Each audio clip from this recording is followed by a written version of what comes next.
प्रिय मित्रों, नमस्कार। स्वागत है आप सबका कहानी कला में। आइए सुनते हैं आज के कहानी कार्यक्रम में पंचतंत्र की एक प्रसिद्ध कहानी गीदड़ गीदड़ ही रहता है। एक जंगल में शेर शेरनी का युगल रहता था। शेरनी के दो बच्चे हुए। शेर प्रतिदिन हिरणों को मारकर शेरनी के लिए लाता था। दोनों मिलकर पेट भरते थे।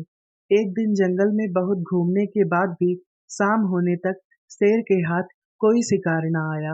खाली हाथ घर वापस आ रहा था तो उसे रास्ते में गीदड़ का बच्चा मिला। बच्चे को देखकर उसके मन में दया आ गई। उसे जीवित ही अपने मुख में सुरक्षा पूर्वक लेकर वह घर आ गया और शेरनी के सामने उसे रखते हुए बोला, प्रिय, आज भोजन तो कुछ मिला नहीं। रास्ते में गीदड़ का यह बच्चा खेल रहा था, उसे जीवित ही ले आया हूँ। तुझे भूख लगी है तो इसे खाकर पेट भर ले, कल दूसरा शिकार लाऊंगा।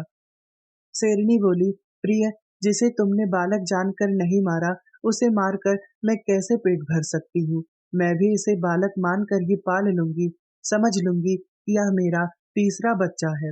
गीदड़ का बच्चा भी शेरनी का दूध पीकर खूब पुष्ट हो गया और शेर के अन्य दो बच्चों के साथ खेलने लगा।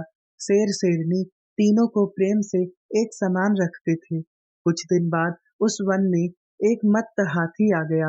उसे देखकर शेर के दोनों बच्चे हाथी पर गुर्राते हुए उसकी ओर लपके। गीदड़ के बच्चे ने दोनों को ऐसा करने से मना करते हुए कहा, यह हमारा कुल शत्रु है, उसके सामने नहीं जाना चाहिए। शत्रु से दूर रहना ही ठीक है। यह कहकर वह घर की ओर भागा। शेर के बच्चे भी निरुत्साहित होकर पीछे लौट गए। घर पहुंचकर शेर के दोनों बच्चों ने माँ बाप से गीदड़ के बच्चे की भागने की शिकायत करते हुए उसकी कायरता का उपहास किया। गीदड़ का बच्चा इस उपहास से बहुत क्रोधित हो गया। लाल लाल आंखें करके और होठों को फड़फड़ाते हुए वह उन दोनों को जली कटी सुनाने लगा। तब शेरनी ने उसे एकांत में बुलाकर कहा कि इतना प्रलाप करना ठीक नहीं। वे तो तेरे छोटे भाई हैं, उनकी बात को टाल देना ही अच्छा है। गीदड़ का बच्चा शेरनी के समझाने बुझाने पर और भी भड़क उठा और बोला, मैं बहादुरी में, विद्या में या कौशल में उनसे किस बात में कम हूँ जो वे मेरी हंसी उड़ाते हैं। मैं उन्हें इसका मजा चखाऊंगा, उन्हें मार डालूंगा। यह सुनकर शेरनी ने हंसते हंसते कहा, तू बहादुर भी है, विद्वान भी है, सुंदर भी है, लेकिन जिस कुल में तेरा जन्म हुआ है उसमें हाथी नहीं मारे जाते। समय आ गया है कि तुझसे सच्ची बात कह ही देनी चाहिए। तू वास्तव में गीदड़ का बच्चा है। मैंने तुझे अपना दूध देकर पाला है। अब इससे पहले कि तेरे भाई इस सच्चाई को जाने, तू यहाँ से भागकर अपने स्वजातियों में मिल जा, अन्यथा वह तुझे जीता नहीं छोड़ेंगे।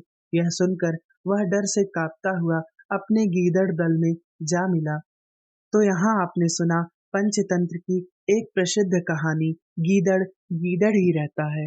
इसी तरीके से पंचतंत्र की कहानियाँ, शिक्षाप्रद कहानियाँ, प्रेरणादायक कहानियाँ और हिंदी साहित्यकारों की कहानियाँ सुनने के लिए आप जुड़िए हमारे चैनल कहानी कला के साथ। इतने समय तक हमारे साथ बने रहने के लिए आप सभी लोगों का बहुत बहुत धन्यवाद।